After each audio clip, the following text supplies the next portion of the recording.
I literally told you guys in my most recent video that I would be uploading Tuesday, Thursday, Sunday, and here I am uploading on Wednesday. But to be fair, I said that was my schedule. You're still gonna get one-off videos like at random times because occasionally I'll just see something I really wanna do and I don't wanna make it on one of my official days, like this video right here. Hi guys, welcome back to my story. If you don't know, my name is Harley Nouveau, and the purpose of this channel is to document my journey towards my North Star, while hopefully helping you find yours along the way. So if that sounds like somewhere you'd like to be, then subscribe to my channel and add your name to the storybook that is my life. Today's chapter, I'm going to be, yet again, stealing a page from Teresa's Dead because I'm a follower. And I'm going to be doing the beauty consumer tag. She just uploaded this literally like 40 minutes ago. And I like doing tags, as I'm sure you might know, because I've done like, I think 5, 6 maybe.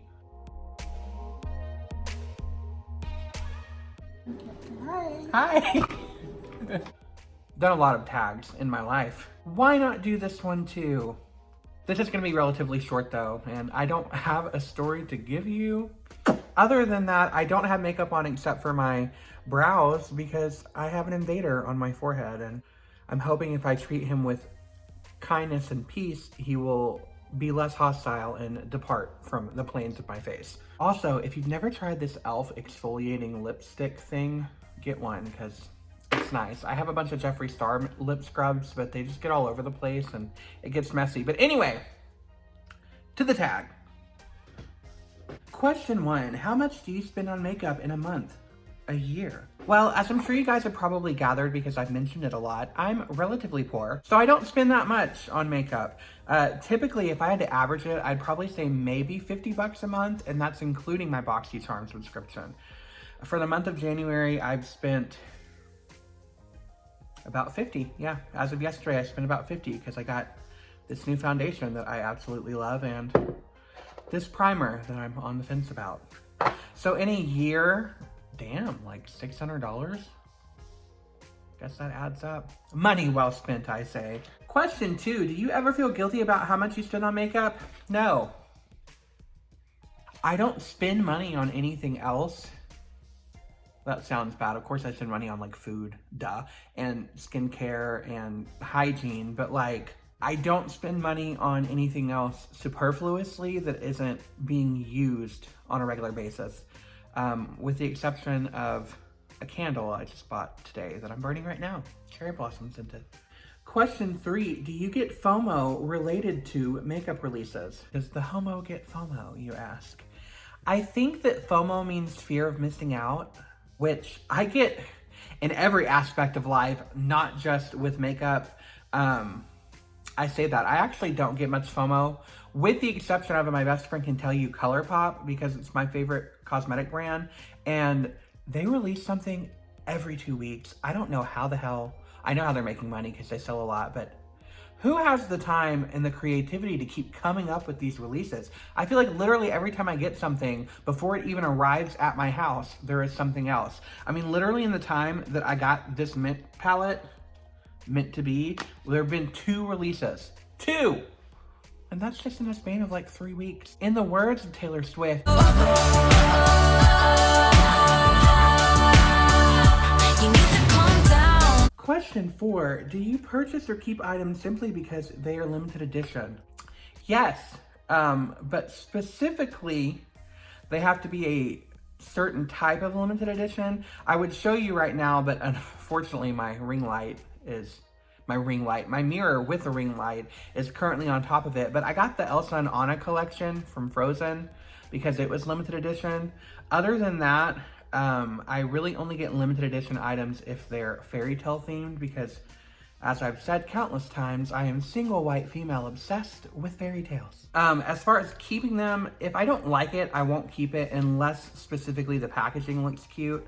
Otherwise, I'll just give it away to somebody, as some of my friends will know because I've given away a lot of makeup in my time. Question 5, would you be willing to pay more money for a sold out product online? No. I cannot think off the top of my head of a single product that has ever been released that was sold out that I would pay extra money for. And I actually have a friend, Core, her name is Body for Days. She has a YouTube channel and you should check her out. I'll link her below. She will go online and pay people for stuff that she didn't get a chance to buy because it's sold out, and she will pay up to 2 times as much for that. And props to you, girl. Like, be committed to what you want.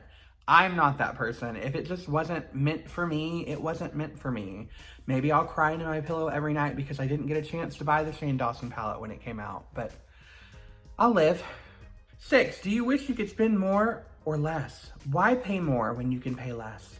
I say, I don't think anyone wishes they can spend more unless specifically you mean, do I wish I had more money to spend? In which case, duh. I'm pretty sure everybody aspires to be more successful than they are right now.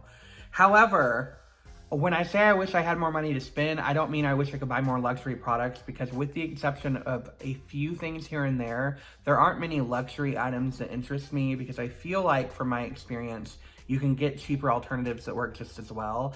I just wish I had more money to spend on those cheaper alternatives, because if I did, best believe ColourPop would not be pulling the wool over my eyes. They would not be getting one up on me. I would have stock in that company because I would buy everything they've ever released and everything they ever will release, because I'm a what?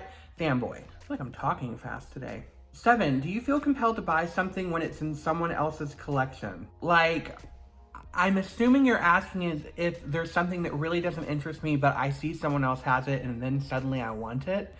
In which case, I would say yes/no, because if I don't want it, seeing somebody else having it doesn't make me want it. But if I've never seen it before and I see someone else has it, it definitely makes me want it.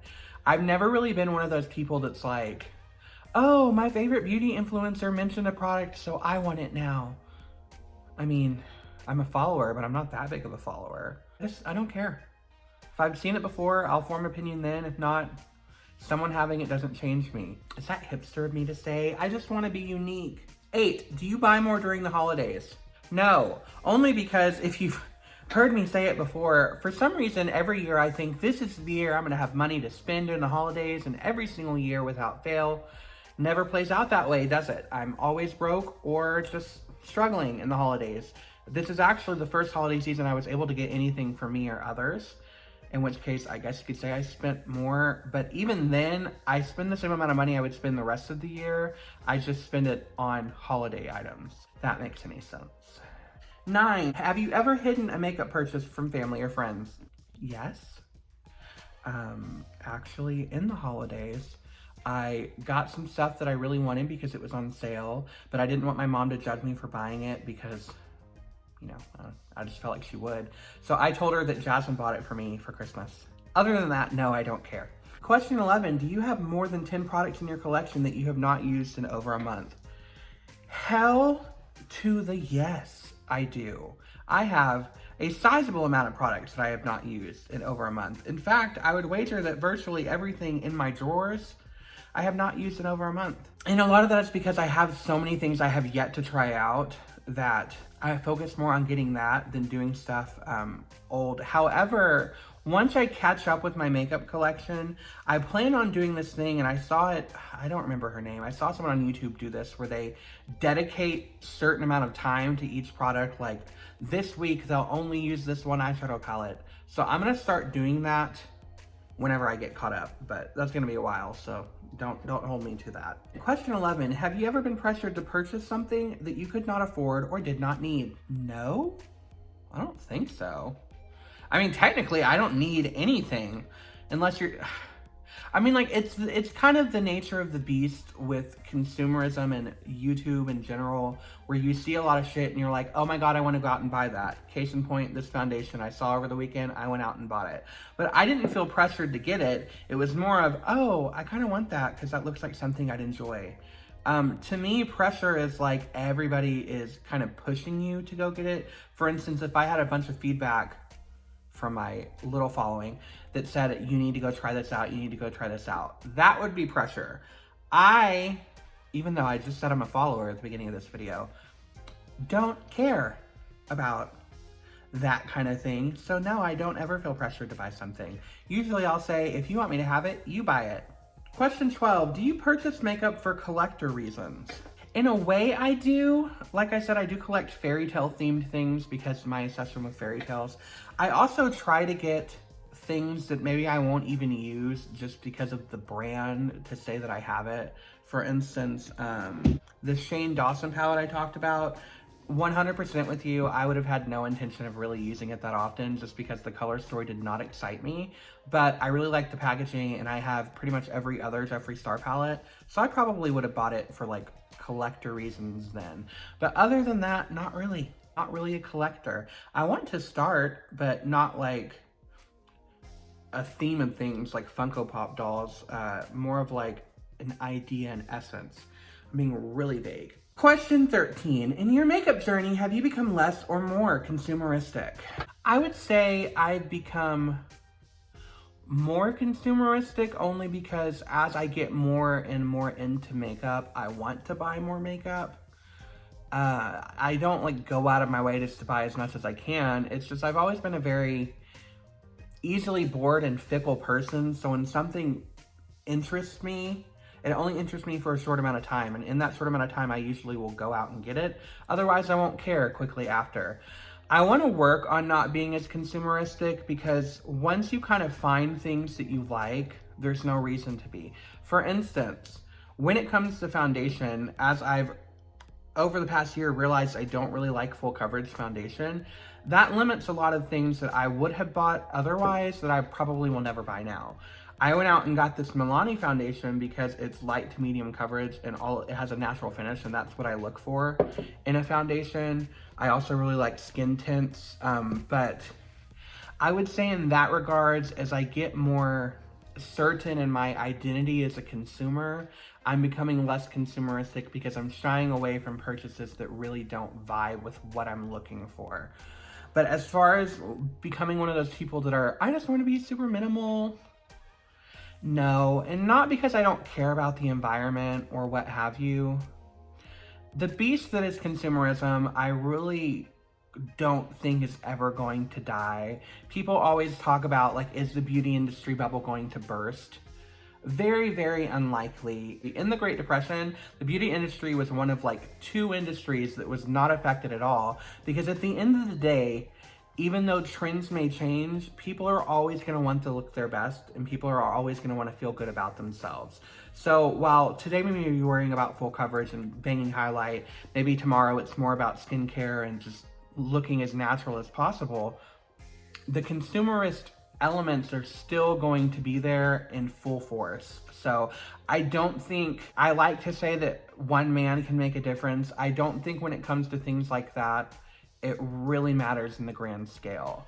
I know that sounds bad. I mean, I wish that it wasn't as wasteful as it is, for sure. I would, of course, like companies to be more environmentally conscious. So, you know, packaging that is recyclable, things that don't create a lot of waste. So in that element, I guess I would like to become less consumeristic, but consumerism's not really ever going to die, if we're being honest. And yeah, that's this tag. Good and done. This probably should take no time to edit, thank the Lord. So I will have this up pretty soon. Do you have any thoughts about these questions? Do you have any thoughts about my answers to these questions? Sound off in the comments below. It would be really nice to get more than like 2 people commenting for once, but I highly doubt that will happen for quite a while because it usually takes like a couple years to blow up unless you're just stunningly gorgeous naturally. And of course, if you want to do this tag, I will leave the questions down below. I will also link Teresa's video that inspired me to do this. And I'm going to finish getting ready for work because I gotta leave in about 10 minutes. So with all of that out of the way, as always, I am Harley Nouveau, and I wish each of you every happiness until our stars next align.